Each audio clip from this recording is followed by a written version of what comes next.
पति अभी नहा ही रहा था कि तभी फ़ोन पर मैसेज टोन बजी। पत्नी मोबाइल के पास में ही खड़ी थी। उसका ध्यान फ़ोन की तरफ गया। उसने सहज ही फ़ोन उठाकर मैसेज पढ़ा। Hi good morning dear. किसी बेबी का मैसेज था। पत्नी सोच में पड़ जाती है कि अब ये बेबी कौन है। तब तक पति भी नहाकर बाहर आ चुका है। पत्नी उसे किसी बेबी का मैसेज आया है बताती है। पति मुस्कुरा देता है। फ़ोन उठाकर उस मैसेज का रिप्लाई करता है, hi baby how are you, और अपने काम में लग जाता है। इस रिप्लाई को भी पढ़ती है। अब हर पल पत्नी के दिमाग में यही विचार कौंधता रहता है कि यह बेबी कौन है। शाम को पति घर आता है। पत्नी उससे पूछती है, ये बेबी कौन है। पति जवाब में सिर्फ मुस्कुरा देता है और फिर से अपने काम में लग जाता है।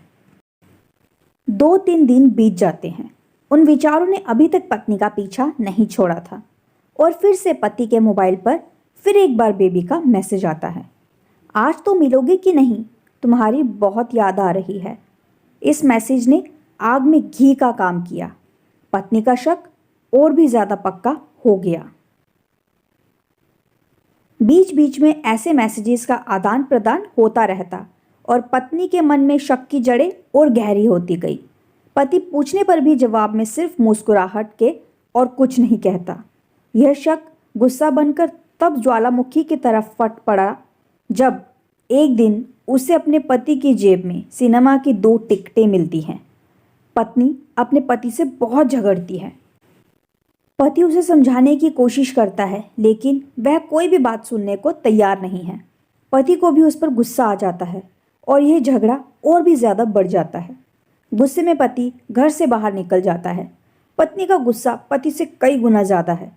तुरंत वो अपना सारा सामान पैक करती है, एक चिट्ठी लिखती है कि मैं मायके जा रही हूँ हमेशा के लिए, और पति का घर छोड़कर चली जाती है। गुस्सा शांत होने पर जब पति घर आता है तो चिट्ठी पढ़कर उसके होश उड़ जाते हैं। 10 दिन बीत जाते हैं और गांव के उस घर पर डोरबेल बजती है जहां पत्नी रहने चली गई है। पत्नी दरवाज़ा खोलती। दरवाजे पर 10 साल की एक छोटी बच्ची हाथों में चिट्ठी लिए खड़ी है। वह पत्नी को वह चिट्ठी देती है।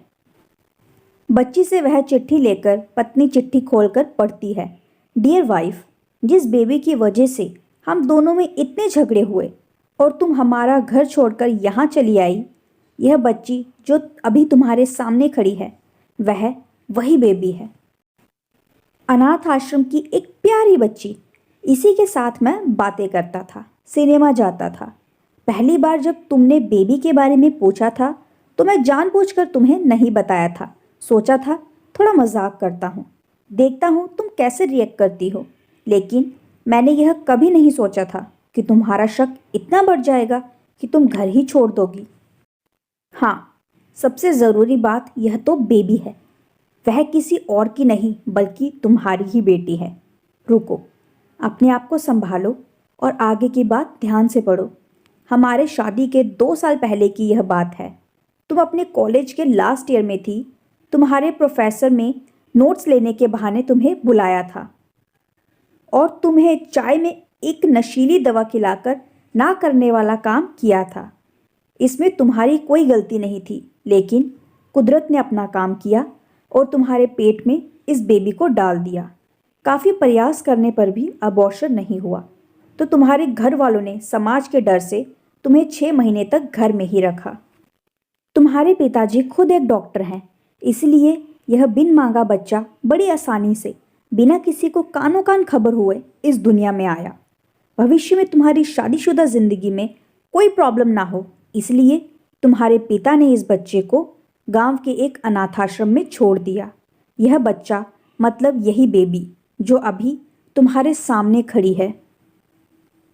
अगर अभी भी विश्वास नहीं हो रहा है तो इस बच्चे के गाल का वो तिल देख लो जो शायद तुमने उसे आखिरी बार रोते हुए देखा होगा, या फिर अपने पिताजी से पूछ लो। पत्नी जल्दी से उस बच्ची को पास में लेकर उसके गालों का तिल देखती है। उसका मन भर आता है। उसकी आंखों में आंसू आ जाते हैं, लेकिन अभी भी चिट्ठी बाकी है, इसलिए वह आगे बढ़ती है। मुझे पता है अभी भी तुम्हारे मन में यह सवाल उठ रहा होगा कि ये सब मुझे कैसे पता। तुम्हें बता दूं कि यह सब तुम्हारे खुद के पिता ने ही अपने मन में उठ रहे पश्चाताप को शांत करने के लिए शादी के 1 महीने पहले मुझसे मिलकर सारी बात मुझे बताई थी। उन्होंने यह भी कहा था कि अगर मैं चाहूँ तो शादी से इनकार कर सकता हूँ। मैंने तो स्वीकार किया क्योंकि इस पूरी घटना में तुम्हारी कोई भी गलती नहीं थी और हमारी शादी हो गई। तुमने मुझे बहुत प्यार दिया। लेकिन तुम्हारे पिता से बेबी के बारे में जानने के बाद मैं उसे मिले बिना नहीं रह पाया। मैं बीच बीच में उससे मिलता था। उससे मिलना, उसके साथ समय बिताना मुझे अच्छा लगता था। कितनी प्यारी बच्ची, बिना किसी गलती के क्यों सजा भुगते। बस इसीलिए मैं उसे थोड़ी सी खुशी देने की कोशिश करता था। बस मुझे इतना ही कहना था। अब अगर फिर से अपने घर आकर मेरे साथ रहना चाहो तब और सिर्फ तभी गैलरी में आ जाओ। तुम्हारा और सिर्फ तुम्हारा डियर पति। बिना एक क्षण की भी देरी के पत्नी दौड़कर गैलरी में पहुंची और रास्ते पर उसका पति खड़ा था। उसके चेहरे पर मुस्कान थी, पत्नी की आंखों में आंसू।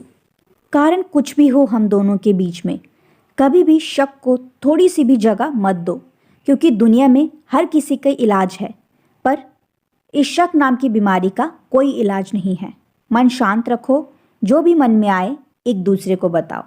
तो आज की कहानी बस यहीं तक थी। आशा करती हूँ आपको ये कहानी पसंद आई होगी।